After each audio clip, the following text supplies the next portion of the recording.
আমাদের আইডল হয়ে গেছে এখন বার্সেলোনার, রিয়াল মাদ্রিদের। আমাদের আইডল এখন বড় বড় গায়ক, নায়ক, বড় বড় লিডার, বড় বড় নেতা। আরে না, আমাদের আইডল হবে আল্লাহর নবীর সাহাবারা। ঠিক কিনা কথা বলেন?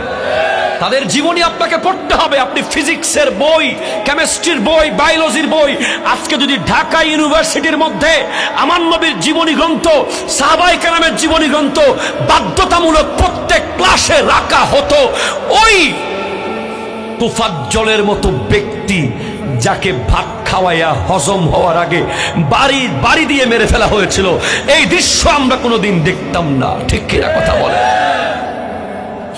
আজকে যদি বুয়েটের মধ্যে প্রত্যেকটা সাবজেক্টের আমার নবীর জীবনী রাখা হতো, সাহাবায়ে কেরামের জিন্দেগি রাখা হতো, তাকওয়া আর পরহেজগারির শিক্ষা দেওয়া হতো, তাহলে ওই আবরারকে আমরা কোনোদিন দেখতাম না। ঠিক কিনা বলেন?